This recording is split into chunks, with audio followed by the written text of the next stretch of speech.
Hello and welcome to the first episode of Ukulele AMA. I'm starting this new vlog style series to answer the questions you might have about the ukulele. Today's question is, how can I get a consistent buzz-free tone when playing chords on the ukulele? And this is such a great question that I get asked all the time in my private lessons. So somebody will play something like a G chord, and one day it's great, and the next it doesn't sound as good, and they always wonder what's going wrong. And usually it's because of this. So I'm going to play a G chord a little bit wrong, and it looks like this. And can you spot what's incorrect about this G chord? I'll give it just a moment. Well, if you spotted it, that's the middle finger. Nice work. So what's wrong with the middle finger? Well, let's take off the other two and leave the middle on like this. This middle finger position is actually very poor and makes it very difficult to get a good consistent tone every time you play. And the reason is very simple. If I take my middle finger off and kind of show you the angle it was at, it looks something like this. Now, this little slope that's being created here, that's really nice when we're doing bar chords because we have to have our finger more flat. But whenever you're playing a chord that does not use a bar chord, you want to make sure that that finger angle isn't like this, but rather like this. And the reason is very simple. To have control of the tip of the finger, well, you have to use one of the joints back here. And if you use this joint all the way back here, there's so much room for things to go wrong because it's very difficult to exactly place your fingertip somewhere when you're only using this far knuckle, right? If you bend this first knuckle though, now you're using the two knuckles together to get precision with whatever it is you're fretting.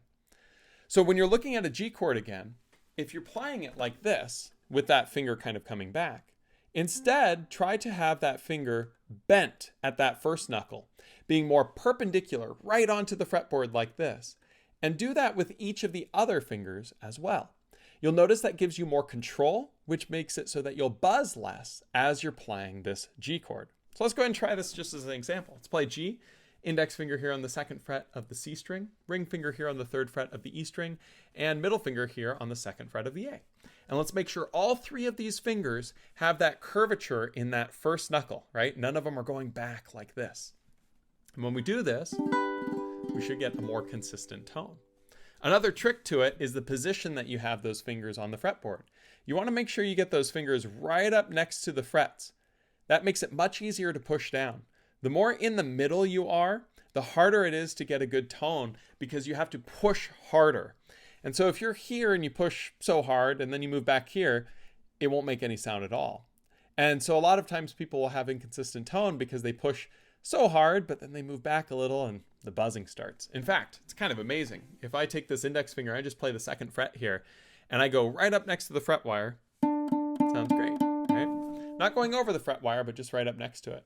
Now, if I move it back just a little bit, I swear I'm not applying any less pressure. You hear sometimes it's good and sometimes it buzzes. If I move it back a little bit more, it's absolutely dreadful.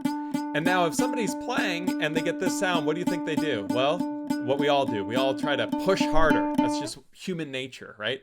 When our remote control isn't working, we don't push the button anyway but harder. We smash that button. But that doesn't work, right? It doesn't do anything. It's just what we do. And so what you want to make sure is instead of pushing harder when you get a buzz like this, just push smarter. Move that finger more up. And if you're using that nice bend in that first part of the knuckle, it's going to be that much easier to fret. Now, the only time this doesn't take place is when you're doing a bar chord with whatever finger is barring. So let's look at a B flat chord for just a moment. My index finger might go here across the first fret of the E and the A, then my middle on the second fret of the C, and ring here on the third fret of the G. Now you'll notice this finger needs to have that bend in that first knuckle going the other way. But that's just because I need my finger to be straight. You notice how it's not on just one string, but rather two. And you might even bar it all the way across, which would be the same thing. That's a really important thing to note, is if you're playing two strings, it's okay for that bend to be there. But if you're ever just playing one string, you want to make sure that you have that knuckle bend. And if you look at my middle and ring fingers here, you'll notice they're not like this trying to play a B flat because that would make it so difficult to get it consistent. Instead, those fingers are bent just like so. Now, if you'd like to see your question answered on this series, feel free to leave a comment down below or consider joining my Patreon page. I'm always going to prioritize answering my patrons' questions, and I can't wait to see what sort of questions you guys think up for this particular series. We'll be doing episodes from all over the place. A lot of them will be here in the studio and out and about. And I'm really excited for this new weekly series of Ukulele AMA. Look forward to seeing what your questions might be, and until next time, take it easy.